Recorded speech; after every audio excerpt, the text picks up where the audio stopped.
I'm Dr. Namita. I talk about leading an authentic life with kindness, respect, and courage.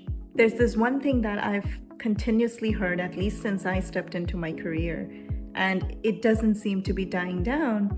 And that's this sentence that we hear over and over again, that there's most successful CEOs are narcissistic, right? And it's almost been repeated to the extent as if it's become a norm, right? And the reason it's very fascinating to me, it's an interesting case study, something to research, because if one looks at the patterns of employees, it's more and more aligning in the direction of self-independence, financial independence, not sticking around toxic environments, work from home, flexibility. If you take all of those in a bucket and if you put a narcissistic leader on top of those requirements, they don't have a clue of how to deal with that, right? Because their whole agenda is keep calling them to work. I can manipulate them better when I'm face to face. Remote is difficult for me. Keep putting processes in place so that they have minimum flexibility. Put the contract in a way that they don't get that particular thing of independence or anything of that sort. It's driven from insecurity. It's driven from this almost to a certain degree, it's become a norm, which is a pity because it's not aligning anymore with what we're seeing in the mega trends. So what needs to happen now is that we need authentic leaders to step in who completely gel with that bucket and know exactly how to lead those requirements. And it's the need of the hour. In fact, it is where the future needs to align itself in order to take corporate models to the next level, right? Based on the demand that we're seeing from the people, right? Who do the actual work. So before we jump into all of that, it's important to understand an authentic leader and a narcissistic leader. It's very tricky to find the difference between these two kinds of personalities, but allow me to walk you through a few tips and tricks which might help you identify an authentic one or a narcissistic one. This video is specifically and particularly, I won't say specifically, anybody could watch it, but particularly targeted towards investors, VC funds, board members, advisory board members, the more up on the top, because you're the guys who need to assess that CEO, the level of leadership capability, the qualities of them. What you're usually presented with is a very charming personality who knows what they're talking about. They're on top of everything. They have a strong CV. They've probably either they have it or they don't, but basically at the end of the day, it's that first conversation or second conversation, the third conversation, which is consistent, and you're liking the vibe of this person, right? And you're like, hey, this person looks very confident. That's very attractive to me, and I'm gonna put my money into this business because I think this person can take it for the long haul. So it's natural, and in fact, it's expected. So there's a due diligence that goes in. Every CEO needs to be vetted before people put their money into their idea. And a funny thing that's happening though is that a lot of people are falling for that narcissistic trait, and we've normalized it to such a degree.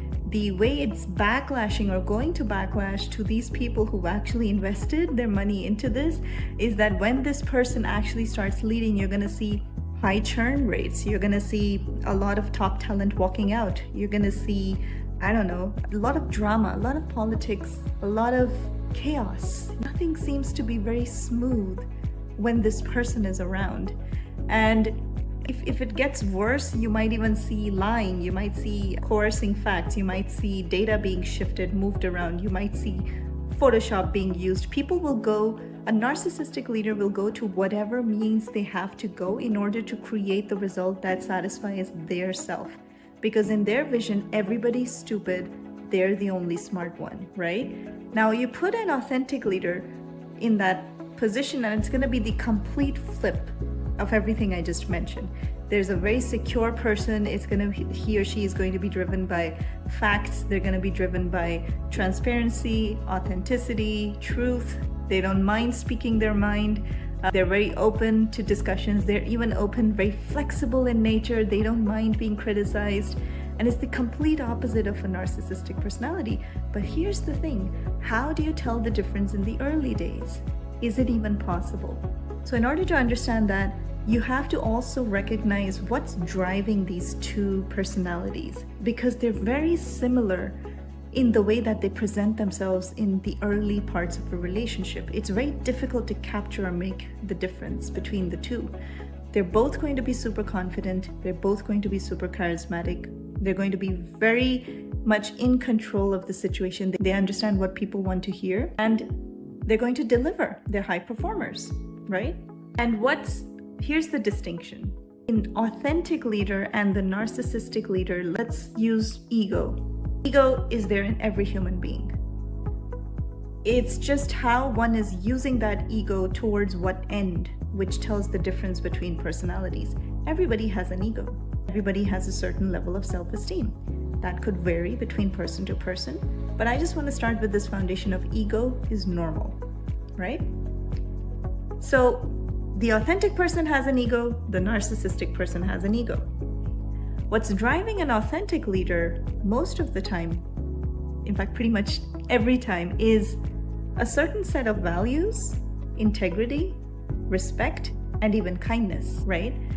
So what's driving an authentic leader is, what's the direction for that ego for them is integrity, a set of principles or values, respect, and kindness, right? And it's this list which is equally important to them. So their decisions, their business decisions, their life decisions, everything will be targeted towards, is this aligned with my North Star, right? Everything that I'm doing, this energy that I'm spending to this project, person, whatever the situation is it aligned with these things? Is it aligned with my values? Is it aligned with the truth, right?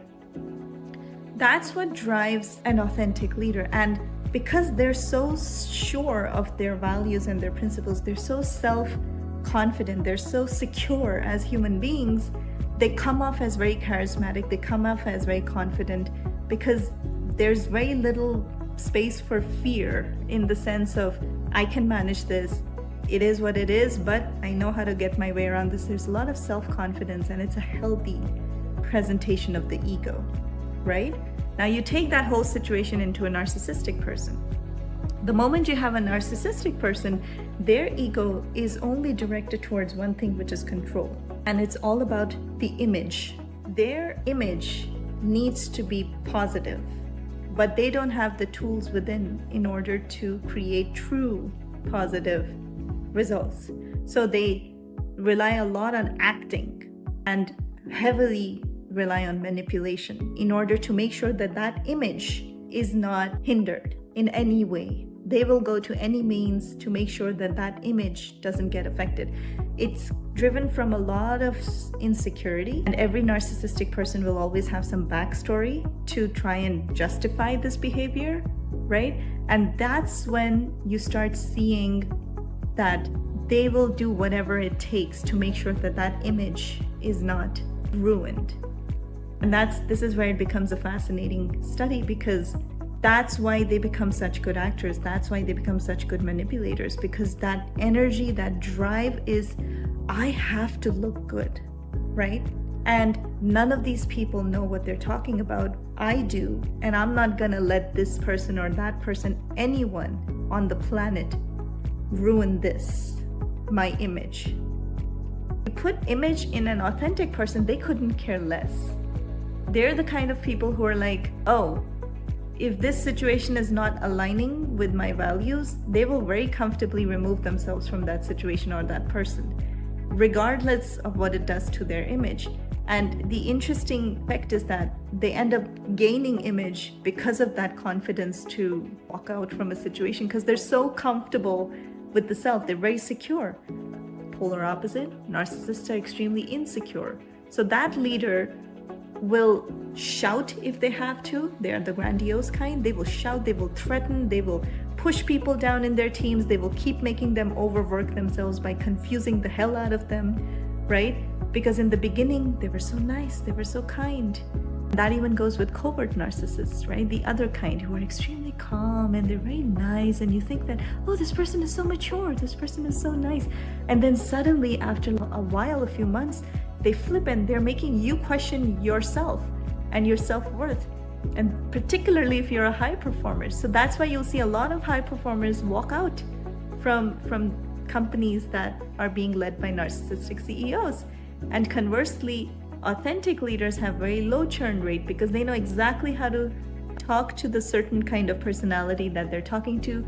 If that person needs flexibility, we're going to make that happen for you. If that person needs something for that stage in life, they will be so flexible that as long as you do the work, I'm okay, right? A narcissistic person is not okay. As long as you don't make me look bad, I'm okay. But if you're doing anything remotely that I'm daydreaming as affecting my image, no truth to it whatsoever, I will keep pushing you down until you understand how to do it my way. It's just gonna be my way or the highway. And that's micromanagement. So they don't know any other method because they're like, this person doesn't know anything. They're stupid because they think everyone's stupid. And this is how it's going to be done. This is how the work is going to be done. If you don't want to do it this way, I will keep pushing you, keep confusing you until you do it that way, right? It could be loud, it could be rude, it could be that difficult person, or it could be covert who's like, I expected this from you. I was a bit disappointed when you didn't finish your work that day. Well, you gave me 20 tasks. How could I? That's not the point. I expected you to finish it, and I was just a bit disappointed. It's always dramatic. It's chaotic. It's nothing stable. Nothing's linear. Nothing's smooth, right? So when it comes to identifying authentic leaders from narcissistic leaders, frankly, the simple answer is in the initial phase, you can never tell the difference. It's only time that will show you the difference. So whenever if you are an investor, you want to invest, or you want to go into the board of companies, or you want to go for the highest positions, if I can give you any bit of advice, don't sign anything that will put you in a box. Because if it's a narcissistic person, they will make abnormally long contracts. They will make it very difficult for you to capture these little clauses that they'll put in to make sure that when you do identify them, and they know you're going to figure it out, right? And there's a high probability you will. They're going to make you sign stuff that you will later deeply regret. So don't fall for that initial version of any person that is pitching to you. Make sure that the contract saves you first, because only time will tell. And in fact, if you bow down on contractual level, and if you start stating that, could we change this sentence? Can we do it this way? The more pushback you get, the more it is likely that you are engaging with a narcissistic leader, because their whole thing is control. They're going to try and keep maximum profit because you're useless. You don't know anything, right? That's how their brain works. It's a medical condition for a reason, for which your patient will never take the medicine. So if this makes sense, I hope this helps someone. Cure yourself always. Let time reveal the personality you're dealing with. Hopefully, you're able to identify authentic from narcissistic earlier. There's some other videos I've made on how to identify these personalities outside of work environment. So how do you look into their family life? How do you look into their past records? What do you want to look for? Build this case history before you actually start engaging with these personalities. What an authentic leader's life around work looks like. What a narcissistic person's life looks like. Clues to ask them in the background that'll indicate whether this is a narcissistic personality or an authentic one. So see if any of those videos help you. I hope this one did, and wish you all the best and a great day. Love you.